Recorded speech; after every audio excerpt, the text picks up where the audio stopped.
Hey everyone, welcome. This is episode 51 of my podcast. I'm exercise physiologist Joe Cannon, back for another week where we talk about everything under the sun devoted to exercise, health, fitness, wellness, dietary supplements, you name it. If it is related to health and wellness and fitness, I talk about it, hopefully without the hype, no spin, no testimonials, just the facts in plain English. That's kind of my unofficial motto around here. As I was about to record this podcast, I looked at my calendar and I said, oh, wow, it's July 2nd. So while we normally celebrate our independence here in America on the 4th of July, the trivia buff in me wanted to remind you that it's actually today, July 2nd, as the day that that ragtag fugitive set of 13 colonies agreed to become independent from Great Britain. So you may be saying to yourself, wait a minute, if they agreed on July 2nd, why do we celebrate on the 4th of July? Well, it turns out it took 2 days for the drafting of the formal document that they all had to agree upon. And that is why it took 2 days and why we celebrate on the 4th of July and not July 2nd. Truth be told, I bring it up because it's actually kind of a funny story. July 2nd, big, gigantic step forward in America's history.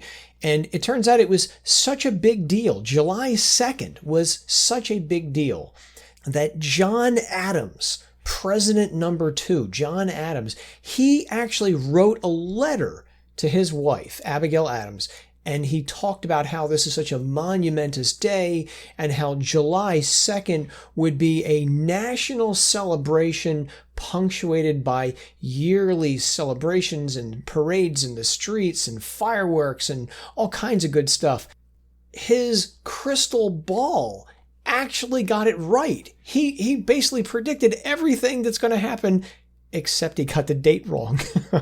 He thought it was going to be on July 2nd and not the 4th of July. I don't know. Again, I'm a trivia buff.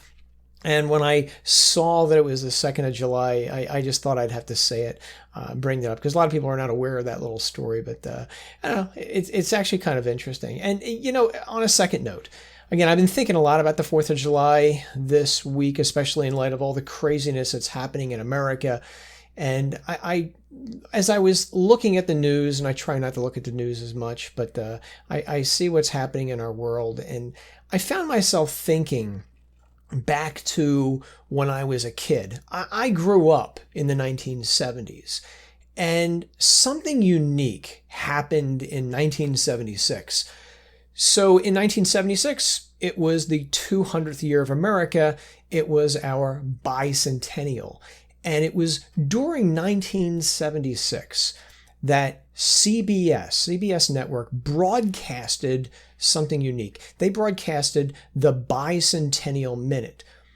If you've never heard of this before, and most of you, especially if you're outside America or you're maybe under the age of 30 or so, you may never have heard of this, but the Bicentennial Minute was each night for an entire year in 1976, CBS would broadcast 1-minute TV commercials that talked about U.S. history. Specifically, they would tell us what happened on that particular date in 1776.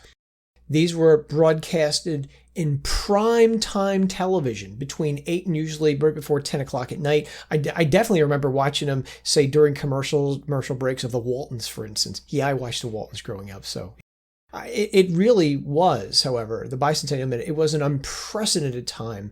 And if you've never seen them before, again, I actually did a quickie little search on YouTube. If you go to YouTube right now and you search YouTube for Bicentennial Minute or Bicentennial Minute 1776, you'll see a few of them popping up. So they're actually quite interesting. But as a kid, when I was watching those little vignettes for the very first time, I thought they were kind of neat. They were. And now that I'm grown up and I'm older, the thing that strikes me as I think back about those days is that those Bicentennial Minutes, they were probably one of the very few times ever that TV commercials aired that didn't try to sell us something. The Bicentennial Minute was simply there to educate us about our history. And that's something that I don't see a lot of anymore. And I can't think that maybe we've lost something along the way. And I know I'm getting a little philosophical in this, but it is something that I think about from time to time. And that's one of the reasons why I like doing these podcasts and listening to podcasts, because yeah, I get it. It's capitalism and we all need to make money. But for the most part, podcasting is about people speaking about topics and issues that they're passionate about with the hopes of basically trying to reach over the airwaves, the internet airwaves, if you will, to help others. It's actually quite a beautiful thing. So I don't know.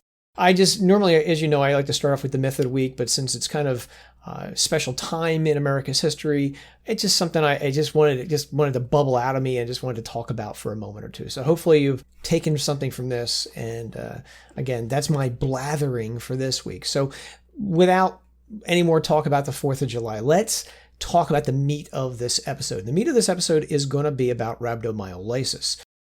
Specifically, I want to talk about something unique this week. I want to discuss how to lower your odds of getting rhabdo now that the global pandemic is almost over.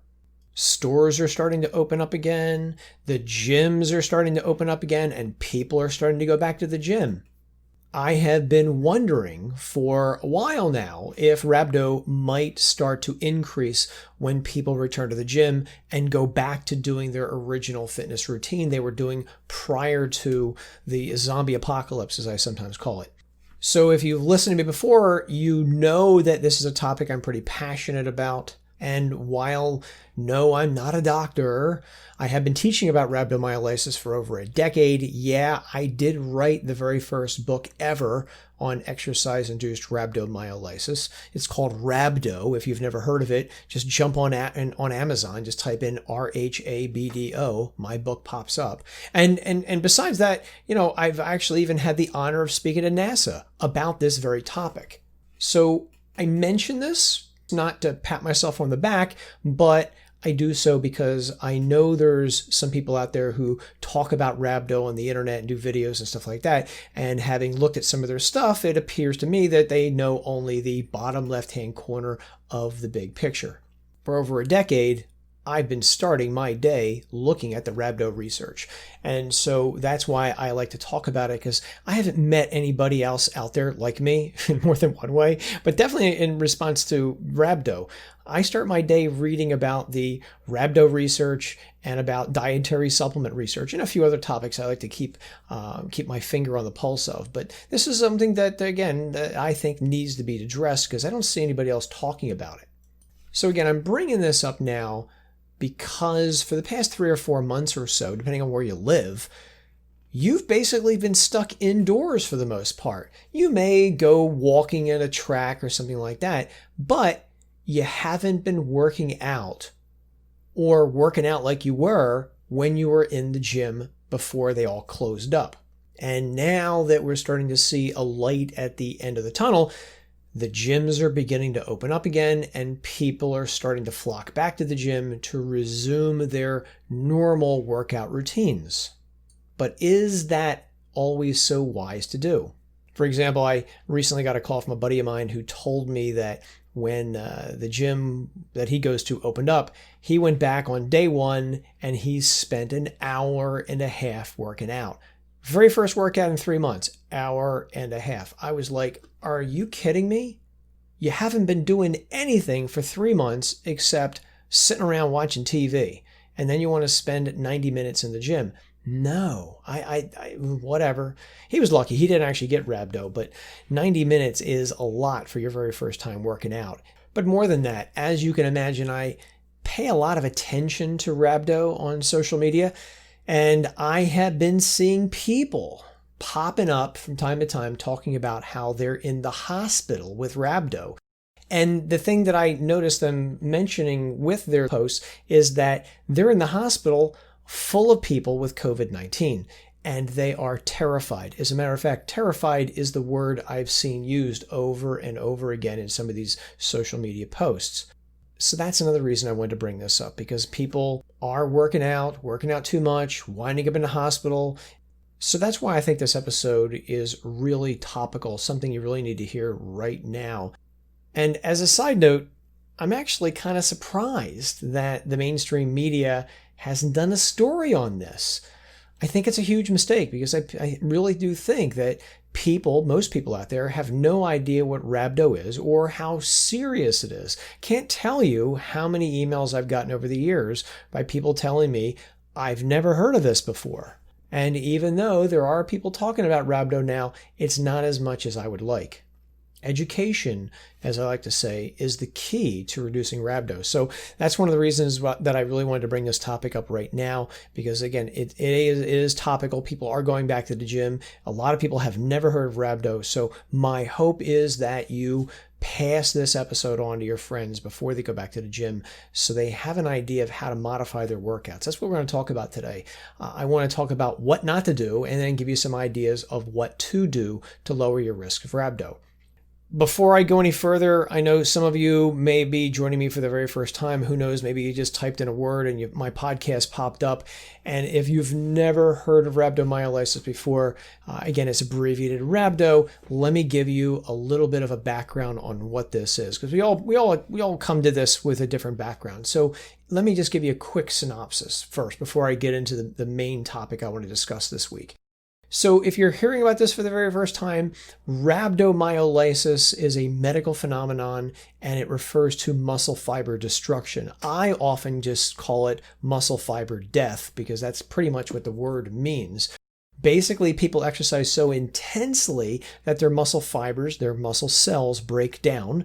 And when those muscle cells break down and die, the stuff inside those muscle fibers, the cellular contents, if you will, they'll leak into the bloodstream. And too high concentration of some of this stuff can be quite harmful to us. And while it's unknown how many cases of rhabdo are actually out there, I do believe it's rare. I don't like to do these podcast episodes and other articles I write with the intent on scaring anybody. I really don't. I do believe rhabdo is rare, although I can't tell you the statistics in the general population because nobody's actually tracking it that I've ever seen. But some statistics out there do estimate that there may be about 2 cases for every 10,000 people. That actually is a lot. If you start thinking, at least in America alone, there's over 300 million people. That actually is a lot, but not everybody who exercises intensely gets rhabdo. So my main goal is I want you to realize it is rare and not everybody gets it. But for those who do get it, it's pretty darn serious.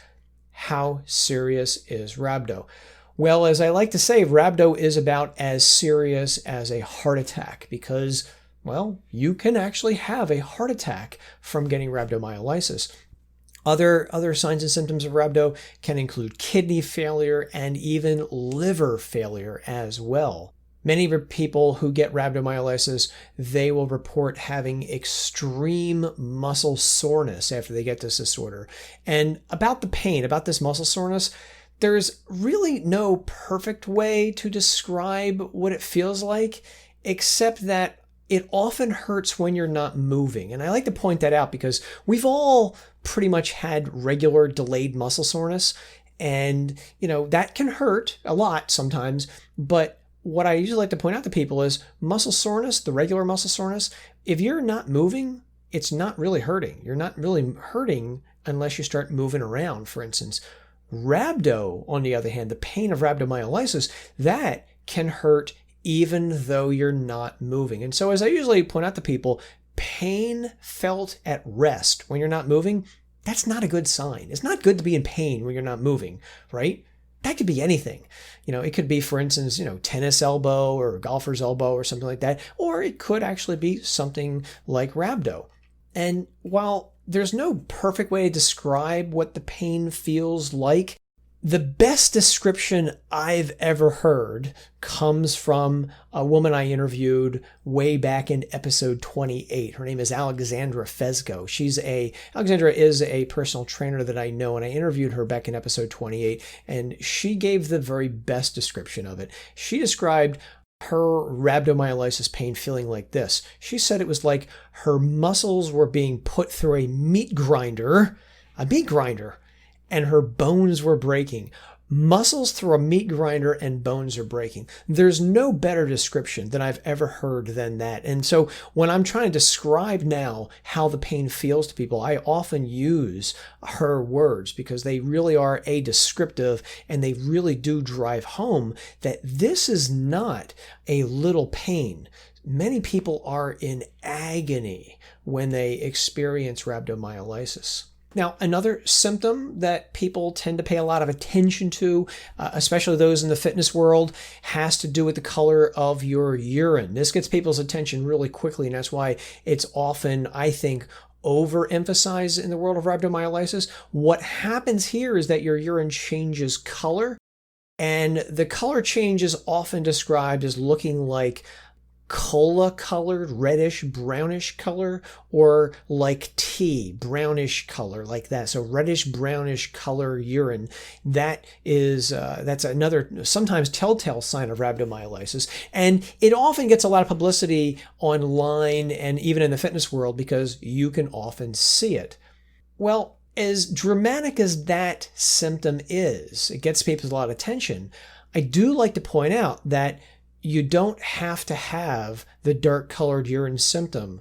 In other words, you could have rhabdo and your urine does not take that dramatic color change. So that's why I often suggest to not look at the urine as a litmus test for rhabdomyolysis. Your urine can look normal and you can still have this disorder.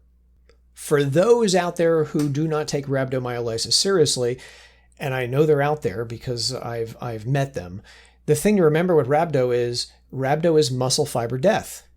And if your urine has changed color, it means you've lost at least 3.5 ounces of muscle. Let me say that again. If your urine has changed color with rhabdo, it means you've lost at least 3.5 ounces of your muscle. For those of you listening to me outside of America, that's about 100 grams. It takes about 100 grams or 3.5 ounces of muscle destruction to see a visible change in the color of your urine. That's something that I think the fitness world needs to hear about, because I know there's a lot of people out there, including some personal trainers, who don't think rhabdo is such a big deal. I would counter that thinking by saying muscle destruction is a big deal. And once those muscle fibers are destroyed, well, they're not going to come back. You can't build muscle tissue back up once it's been destroyed. Yeah, those muscle fibers that are remaining, and there's a lot remaining, you can build those back up. But once the muscle fibers have been destroyed, doesn't matter how much you exercise, how many weights you lift, how many sets or how many reps you're doing, you can't regrow muscle that actually has been destroyed. So that's something I think that needs to get across to people. Fortunately, we have trillions of muscle fibers in our body, and so that is some solace that you can take. But for the weightlifting community out there that loves to covet all their muscle, realize that there's really no such thing as a mild case of rhabdo when you look at it from the viewpoint that you're losing muscle tissue. So hopefully you get an idea where I'm coming from, that rhabdo is a very serious medical phenomenon. And if you've never heard me talk about it before, you may be saying, holy mackerel, Joe, what the heck causes rhabdo? So it's complicated, and I'm not going to go into the complexities of rhabdo right now, except that I can boil it down to one simple statement. And here it is. Most cases of rhabdomyolysis occur when we do a lot of stuff we're not used to doing. I'll say it again. Most cases of rhabdo occur when we do a lot of stuff we're not used to doing. If the activity is new and unusual to you, and if you do enough of it. In other words, you're doing something over and over and over again of an activity that you were not used to doing, then the risk of rhabdo increases. Rhabdo is complicated, and there are some genetic factors out there that can play a role in this. But pretty much everybody that I've run into over the years who developed this condition, they got it from doing too much of an activity that they were not used to doing.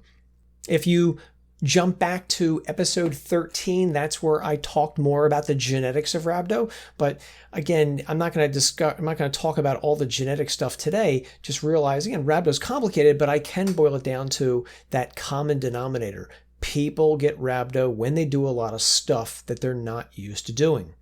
Repetitive, new, and unusual activities, if they're done enough, the potential for rhabdo is going to be there. Now, remember, in a lot of locations, the gyms have been closed for several months because of the global pandemic, or as I like to call it, the zombie apocalypse. And because of that, a lot of people have been spending a lot of time indoors in their homes not working out. Now that the gyms are starting to open up back up again, people are beginning to go back to the gym and they want to resume working out. And a lot of them want to resume their workout from 3 months ago. And I think that's a mistake. Since this whole pandemic began, I've actually been wondering if there was going to be an uptake in rhabdo when the gyms open back up. And from looking at social media posts and some emails I've gotten and things I've seen out there, I think I may have been right. Now, I know what some of you are thinking. Some of you are saying to yourself, but Joe, I haven't been sitting around watching TV for 3 months. I've been working out at home. I've been using kettlebells and I've been using free weights and all kinds of stuff. So I've been working out on a regular basis. And to them, I would say, great, that definitely helps. But I would argue that your workout at home is not necessarily the same thing as the workout you were doing at the gym.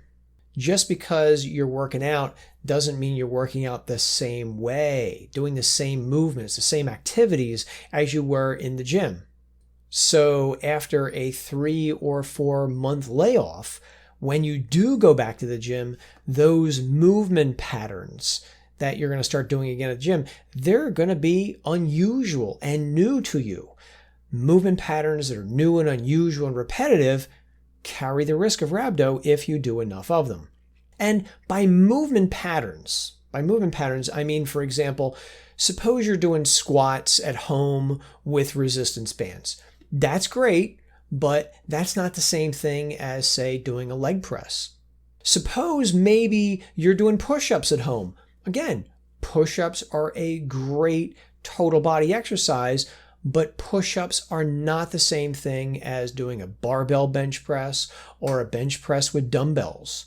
The angles of the movements you're doing are different. And because they're different, they're unusual.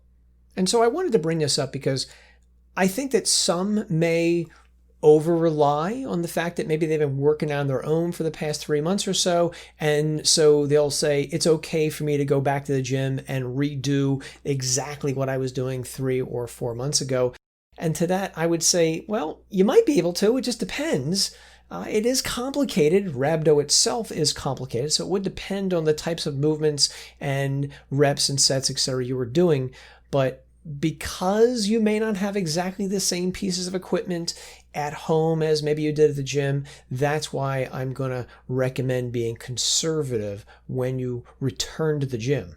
Who knows? Maybe the worst that would happen was maybe you get some muscle soreness. It'll last for a few days or so. In other people, maybe they get an overuse injury eventually, like maybe tennis elbow or golfer's elbow. Okay, maybe. Again, it's just hard to tell who's going to get what injury or issue when they start working out again. And because of that, and because I'm basically a conservative guy at heart, I'm going to recommend caution when you go back to the gym. So the first thing I would say is when you start working out again at the gym, I would not start back by doing multiple set workouts. A multiple set workout is where you do one set of, say, a leg press, then you do another set of leg press, another set of leg press, whatever. I wouldn't do multiple set workouts. So right off the bat, this is going to exclude a lot of different workouts that you're probably familiar with.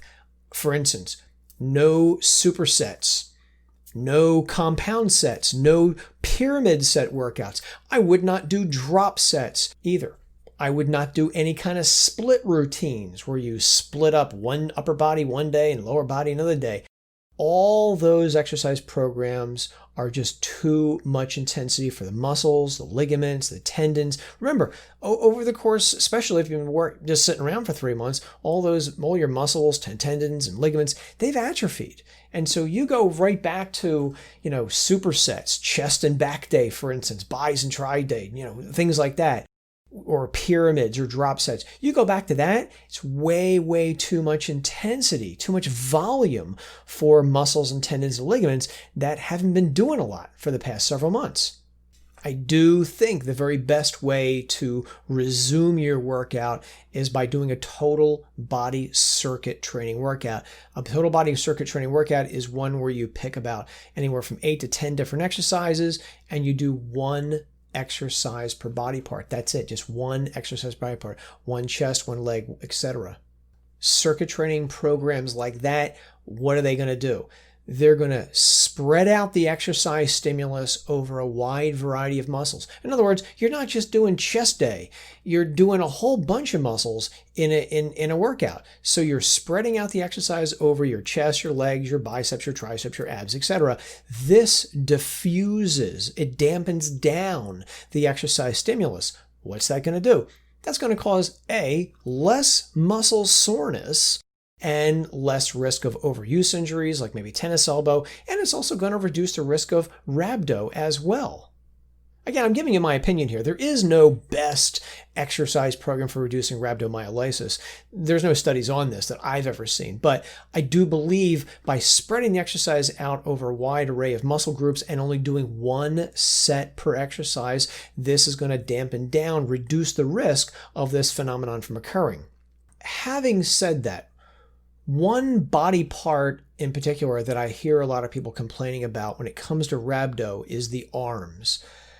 A lot of people have told me over the years they've gotten rhabdomyolysis in their arms, a lot of pain in their arms, muscle weakness in their arms, swelling. I didn't even mention swelling before. That's something else that can happen with rhabdo. It could be crazy swelling in the arms.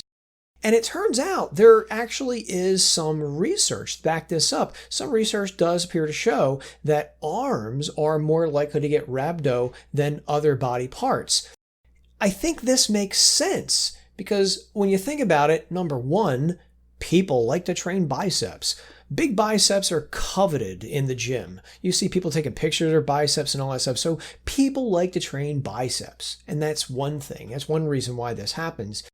But I think the other reason, which is less apparent to most people, is that the arms are involved in pretty much all upper body exercises.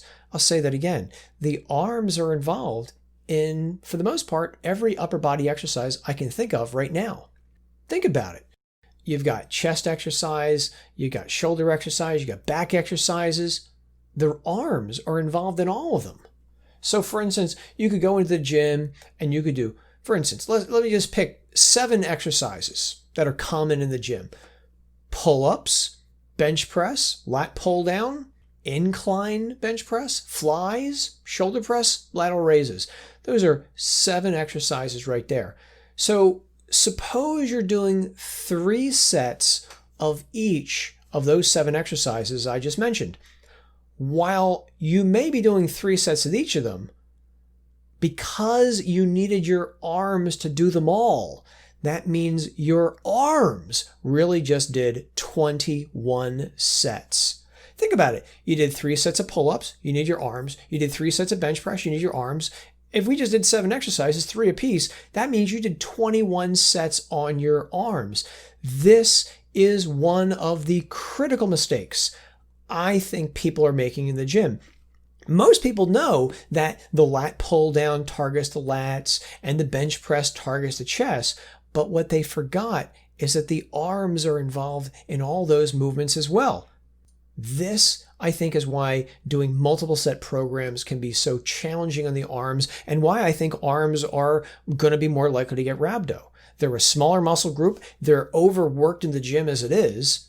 And when people do multiple sets, especially if things they're not used to doing, then rhabdo becomes more apparent. So that's the first thing I would counsel against doing. I would not do multiple set programs.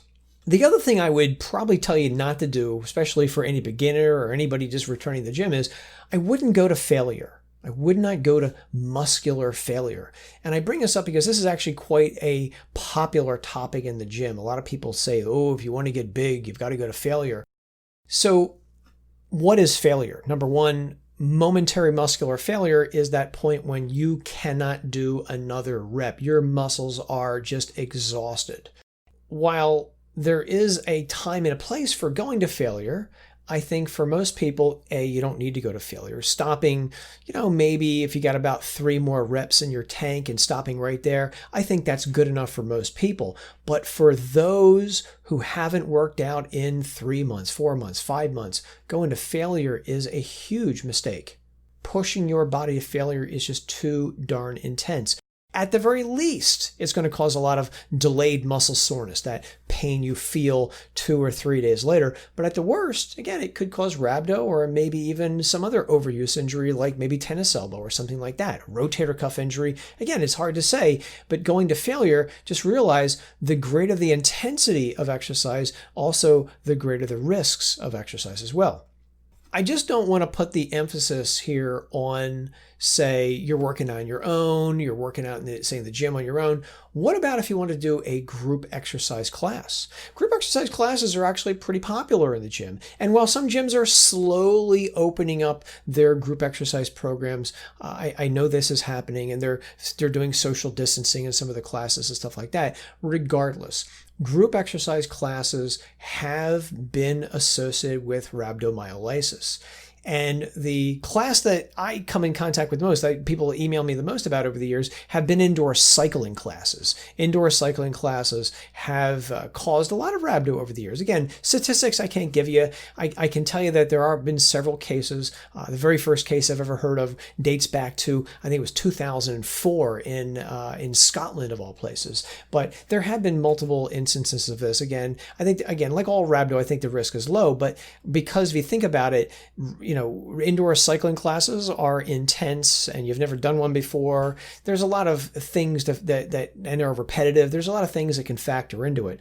But let me keep this vague and say any group exercise class has the potential of causing rhabdomyolysis. And so because of that, if you're going to do a group exercise class, let me give you a few things to think about. Number one, if you're going to take a class, first see if there's a beginner exercise class.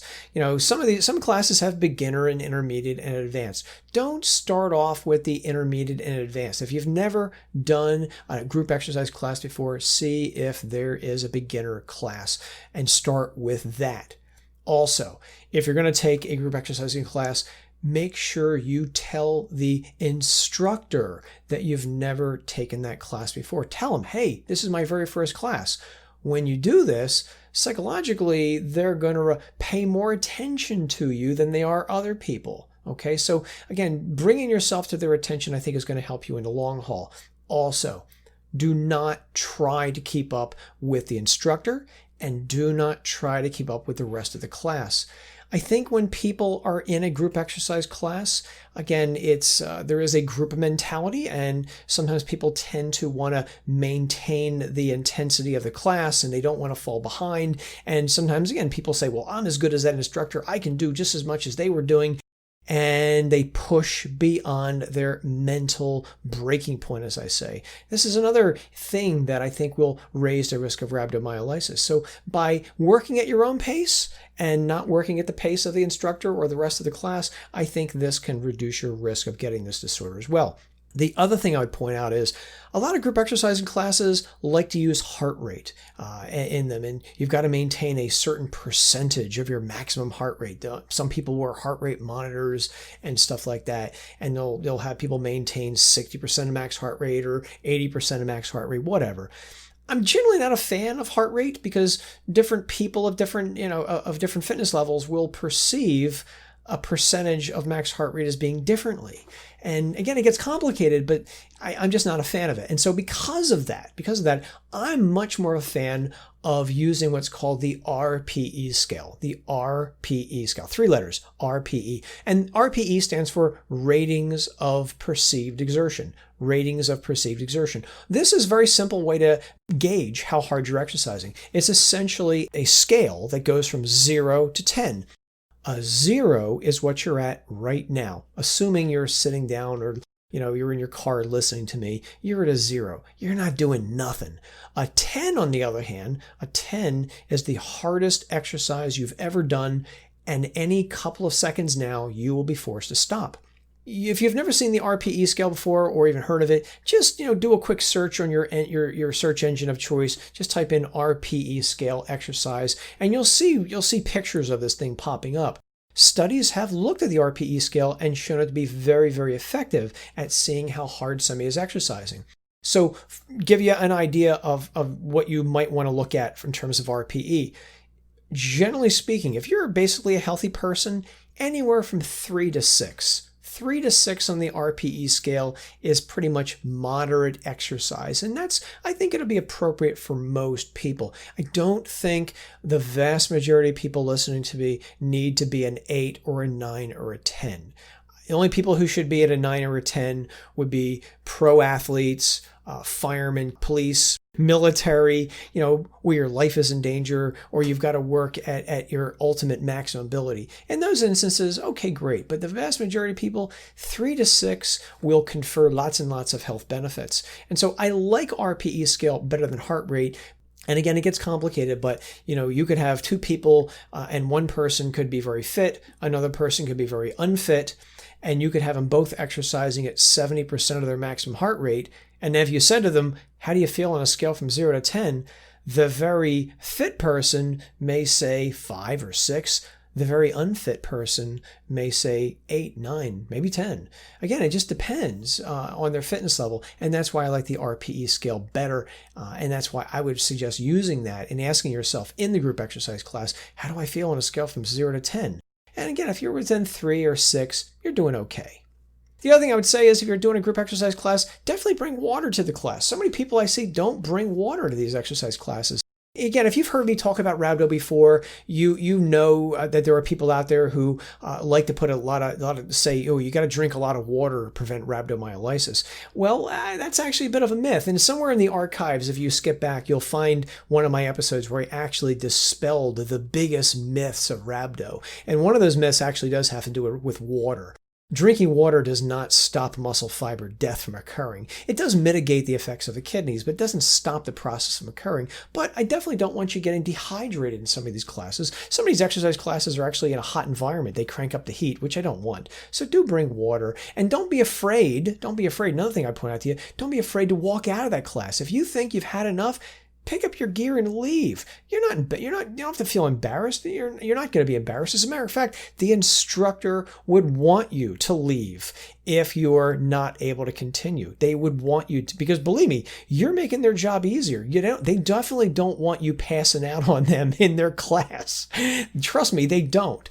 And so by leaving when you think you've had enough, even after the class has not finished, I think that's going to help you reduce the risk of rhabdo.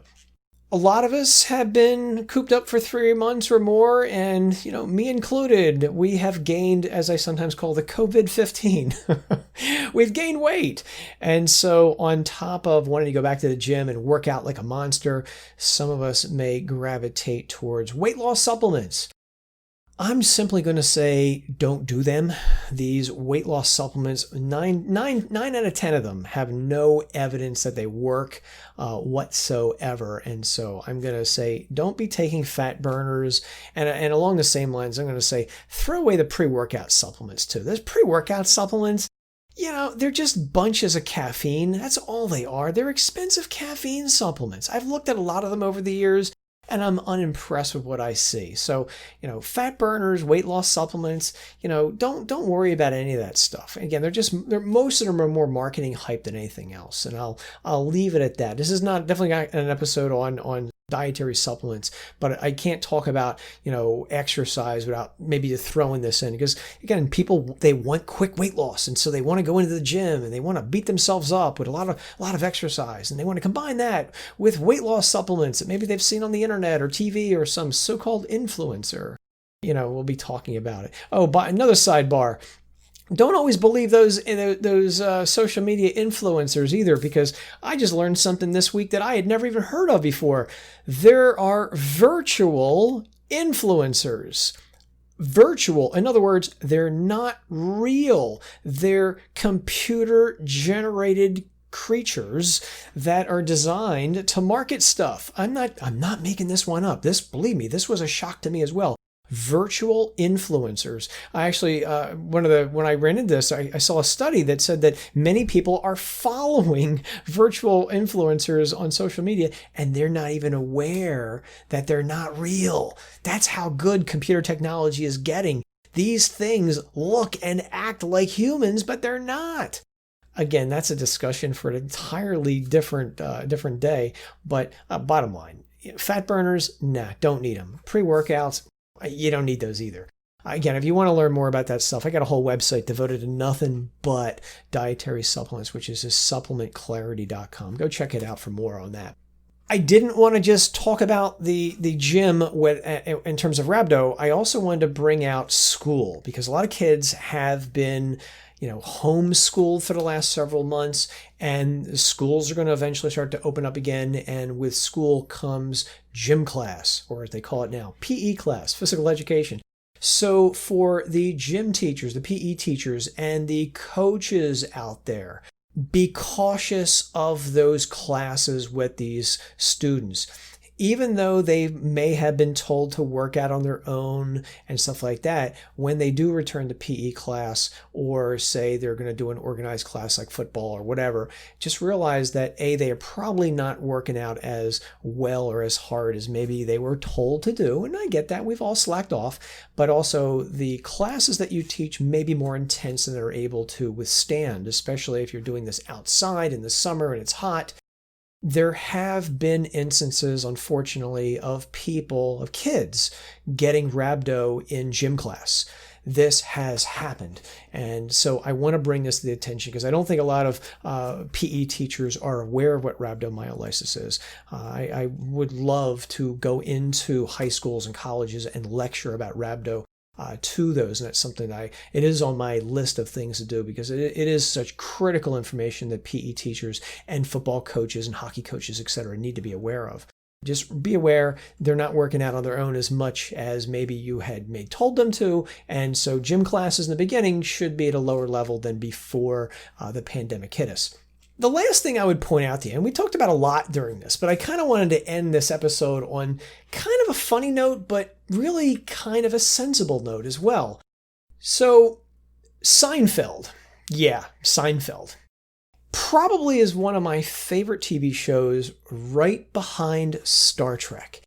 And it turns out that there is wisdom in Seinfeld for us today. I might argue that one of the best ways to reduce getting rhabdo is to become George Costanza. Yeah, that George Costanza. And I'm not kidding around here. I'm really serious. So one of my very favorite episodes of Seinfeld occurs when George Costanza, he is complaining about how life never goes his way and how he never gets what he wants out of life. And the suggestion is made that George should do the opposite. And so for the rest of the episode, George does the opposite. As a matter of fact, in one part of this episode, George walks up to this really attractive woman in the cafe where they all hang out. You know Seinfeld, they hang out in a cafe. And he walks up to this woman and he says, "Hi, I'm George. I'm unemployed and I live with my parents." And the next thing you know, George is dating her. So besides making for a really classic episode of TV, doing the opposite, the philosophy of doing the opposite, also gives us one of the best keys for preventing rhabdomyolysis. Think about it. Most people get rhabdo when they listen to the traditional fitness advice that's out there. They do lots of exercise and lots of intense exercise. The more exercise, the better. So by becoming George Costanza and doing the opposite, well, it stands to reason that rhabdo would be less likely to occur. So do the opposite. Become George Costanza. So, okay, enough about all that stuff with rhabdo for this week, at least anyway. I will talk about rhabdo in the future again, because I like to talk about this topic. And also, it took me a long time to work Seinfeld into an episode, so that was another reason I want to do this episode as well. Hopefully I was able to give you some tips and some strategies and things to think about when you do return to the gym, so that likely you won't get a lot of delayed muscle soreness or overuse injuries, and God forbid getting anything as serious as rhabdomyolysis. If you've had rhabdo, by the way, and you want to talk to me more about it, maybe get interviewed on this podcast about what happened to you when you got rhabdo, definitely drop me an email at joe-kennan.com. We can talk more about it. But again, if you've had rhabdo, you want to talk about what happened to you and to help others, definitely reach out to me, because this is a topic that I don't think gets the publicity and attention it deserves. And that's another reason I wanted to do this podcast. I really wanted to make this podcast a vehicle to talk about rhabdo. So any opportunity I get to talk about it to help educate others is definitely something that's going to be high on my priority list. And while I didn't really talk about supplements, again, if you want to know more about supplements, supplementclarity.com is where I talk a lot about dietary supplements, what works, what doesn't work, side effects, etc. So check Supplement Clarity out for more information. You may be surprised by what I have to say. Oh, and by the way, there's no paywall on either of those sites. I bring that up because I was actually surfing around recently and I saw some websites that were throwing up paywalls where they wanted you to pay them so much money every month for the information. Yeah, I don't do that. I'm just not some guy who talks about dietary supplements. I have been investigating them since the early 1990s. I see what's on some of those other websites and I know what they're not talking about. And I give it all away for free. So there you go. Anyway, that's all I'm going to bring to you this week. I'm going to end it this week right now, except with the quote of the week. And this one I think is kind of appropriate. And it goes like this: democracy cannot succeed unless those who express their choice are prepared to choose wisely. The real safeguard of democracy is therefore education. FDR, Franklin Delano Roosevelt. If you're in the U.S., have a great 4th of July, and until next week, same bat time, same bat channel, no matter where you are out there, be safe, and where you can, try to make a difference.